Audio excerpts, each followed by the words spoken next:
Glacier National Park is home to some really unique hiking opportunities, including the hike to Iceberg Lake. Not only are the views of Iceberg Peak and the lake mesmerizing, but you can make your journey here truly unforgettable by taking a dip in the icy turquoise water. I recently had the opportunity to visit Glacier National Park for my second time, and I've spent countless hours researching, planning, and experiencing the park firsthand, and this video is going to cover one of my favorite things to do in Glacier National Park, which is hiking to Iceberg Lake. And along the way, I'll be sharing with you footage I shot during that day that we hiked. So let's get started. First, we should cover where Glacier National Park is located. Glacier National Park is located in northern Montana, near the border with Canada. Iceberg Lake can be accessed via the many glacier area of the park, which requires you to enter from the east near the town of Bath. Visitors staying near Whitefish on the western side of the park will need to travel the entirety of Going to the Sun Road. This drive can take upwards of 3 hours, so plan accordingly based on where you're staying. Later in the video, I'll cover the implications of the timed entry reservation system on reaching Iceberg Lake, so if you aren't familiar with that process, be sure to stick around until the end. Once you reach Many Glacier, the Iceberg Lake trailhead is situated behind the Swift Current Motor Inn. If you can secure lodging at Many Glacier Hotel or the Swift Current Motor Inn, it can make hiking in this area much easier and cut down on driving time.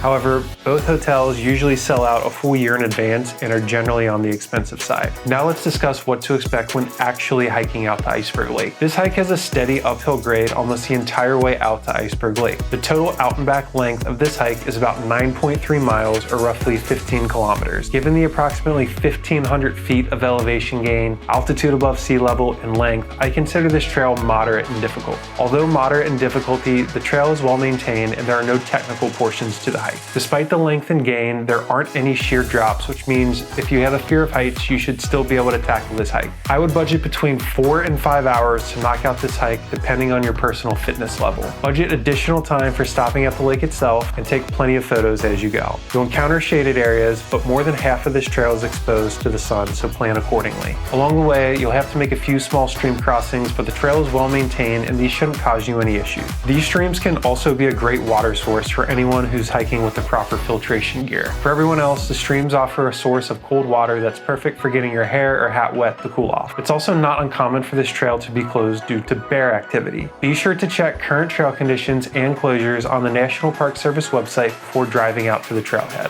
While we were on our way back to the trailhead, after reaching the lake, we encountered a grizzly bear who we saw crossing over the hiking trail. Fortunately, our encounter and most of these encounters are usually harmless and we were able to scare it off without incident. But whenever you're hiking in Glacier National Park, always be sure to carry bear spray with you. I cannot emphasize that enough. If you're flying into Montana, you can rent bear spray at the Glacier International Airport near the baggage claim. Also, don't forget to pack a swimsuit when hiking to Iceberg Lake, or at least wear something you don't mind getting wet. You can't go all the way out to Iceberg Lake without taking a dip in the icy water. Just be aware that there aren't many great places to change out by the lake, and chances are there will be at least a handful of other people hanging out there. Swimming with the icebergs will definitely be the most memorable part of our entire trip to Glacier National Park. If going for a full-on swim isn't your thing, you can still roll up your pant legs, kick off your boots, and wade out into the water. Just be mindful that the water is freezing cold, so unless you do ice baths on the regular, don't expect to last very long. Okay, so you're probably wondering when is the best time of year to see icebergs floating in Iceberg Lake? After all, what would the point be in visiting Iceberg Lake if you don't even see any icebergs? During the winter season, Iceberg Lake will completely freeze over, as the surrounding mountains mostly block the sun from directly hitting the water. But by midsummer, much of the lake will have thawed out. As the lake warms, icebergs will form from the melting ice, and as large pieces of ice fall into the water from the surrounding mountains. For reference, the video footage of Iceberg Lake shown in this video was taken during the last week of July. However, if you visit too early in the season, not only will you risk the lake being frozen, but the trails leading up could also be blocked by snow and ice. I'd recommend visiting between late July and early August to have the best shot at seeing large icebergs floating in the lake. Not only are you going to see icebergs, but the Many Glacier area of the park is one of the best for spotting wildlife. During our trek out to Iceberg Lake, we saw a large moose resting in a snow patch in a field visible from the trail. Near the lake, we saw marmots, and it wouldn't be unusual to see mountain goats in this area either. Encountering wildlife while hiking in the wilderness is exciting, just be sure to keep your distance. Another important thing to know about this hike and most of Glacier National Park is that you generally won't have cell phone service. If you're into longer hikes, I recommend purchasing All Trails Pro, which allows you to download offline maps. This is something I always utilize on day hikes or when I know I won't have cellular service. Next up, let's discuss timed entry reservation. Glacier National Park currently requires a separate timed entry reservation for each separate sub area of the park. This means you'll need a separate reservation for Going to the Sun Road, Road, Many Glacier, North Fork,